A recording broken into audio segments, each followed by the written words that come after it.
Started. Thank you for attending the presentation. My name is Amanda Gale, and I will be presenting on behalf of my colleagues, Lindsey, Faye, and Michelle Pearson. So in addition to measuring program goals and accreditation standards, it's increasingly important that departments understand student perceptions of department culture and belonging in the current climate. So because of that, I'll be sharing our intercollegiate study entitled Assessing Student Belonging Through Supportive Environments and Program Atmosphere.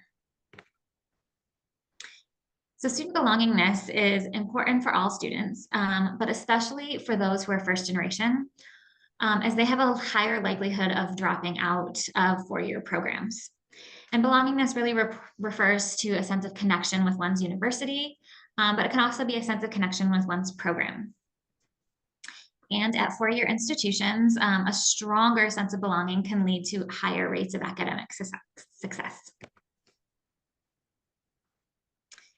The literature reveals established arguments for and against various assessment methods. Racial and ethnic minority and first generation students are less inclined to feel the same sense of belonging as their peers. And many students struggle to balance the demands of work, family, and school, all of which can impact belongingness.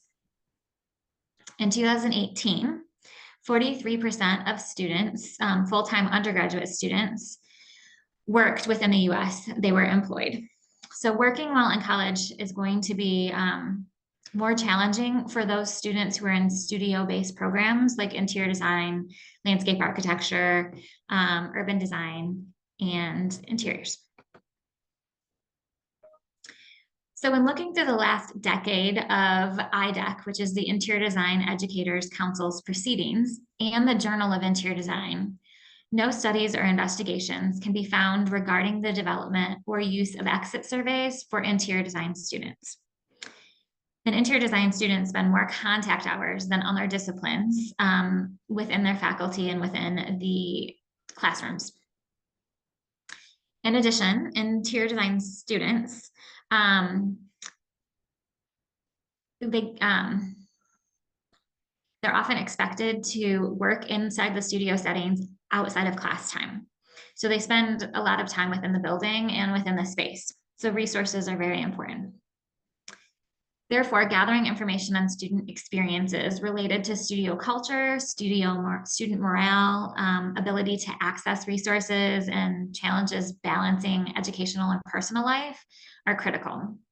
Other important considerations include determining how supportive the learning environment is to varying backgrounds, gender identities, and those with physical, psychological, and social abilities. Accrediting bodies, such as the Council of Interior Design Accreditation, do not address topics like inclusivity, department culture, student values, expectation, or even student well-being. The majority of research on curricular assessment revolves around assessing student knowledge on a very specific topic, which is the same approach that STIDA takes. Traditional assessment methods at the course level and program level include course or project assignments, rubrics, and end of the semester course evaluations. Publications have documented fairly well the pitfalls of teaching evaluations, such as gender or racial bias that comes into play. These evaluations examine important performance-based metrics, such as the success of a project, the effectiveness of a course, potentially job placement rates. And while these metrics relate to program goals and accreditation standards, and they're important, it's also important to examine other valuable metrics of success, such as perception of inclusion, department culture, student values, and a sense of belonging. These data provide greater insight to the health and well-being of the students, which is a major concern and a point of discussion in today's climate.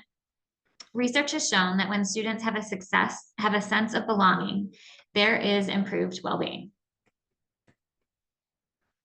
Thus, the purpose of this intercollegiate study was to provide a robust summary of student demographics, identify similarities and differences amongst student perceptions of supportive environments, and understand the implications of atmosphere on student engagement. Recognizing the importance of surveying graduates on their academic experience, the researchers developed an interior design assessment tool that gathers data along with student perceptions of department culture and sense of belonging. 3 CETA accredited programs housed within 4-year state universities in the Midwest, South, and Southwest regions of the United States participated. The 19-item questionnaire collected data on student demographics, program atmosphere, and supportiveness of the environment. Program atmosphere and supportive environment scales used a 6-point Likert type question format, asking students to indicate their level of agreement with given statements. Data was collected from 211 students with a 65% response rate over a 3-year time period. So the students who graduated in 2021 through 2023 academic years. So now for the graphs. So this is a breakdown of racial and ethnic participation in within the survey participants. So results indicate that the majority of participants were Caucasian or self-identified as Caucasian. And so the first graph on your left is a combination of all 3 years and all 3 institutions. And then the graph on the right breaks down the 3 different programs. So you can see that there's a variety of racial and ethnic representation within the programs, whereas program A, is closest to being the most diverse. Here's a breakdown of the average hour of work. Our average hour students worked per week during their academic year. So also a large range from 0 to 40 or more hours a week that students claimed that they worked. And the average number of hours students worked per week was 22 hours. And again, this is a studio-based program. So that means that they are taking classes that meet 8 to 9 hours a week for their studios. So, in looking at student perceptions of supportive environment, the average student response depicted agreement out of a 6-point Likert scale, where 6 being strongly agree. The average was 5 being moderately agree. That programs provided a supportive environment and positive student atmosphere for students. However, the students expressed the lowest level of agreement for the level of support for students among varying economic backgrounds. So even though it was, you can see that there's a range within the economic backgrounds, all 3 institutions scored the lowest in this category, program B and C scoring the lowest of the 3. Of the 63 students that responded with lower levels of agreement regarding economic background, meaning that they fell below the 4-point somewhat agree line regarding how well the environment supported their needs, 71% worked during their academic year. And 73% identified as non-Caucasian, and 17 were first-generation students. So this is a category that a certain group of students feels the most strongly about as not feeling represented or supported. And looking at perception of program atmosphere, students expressed the lowest level of agreement, 4.38. So again, moderate or somewhat agreement regarding their program atmosphere relative to balancing their educational experience and program life and personal life.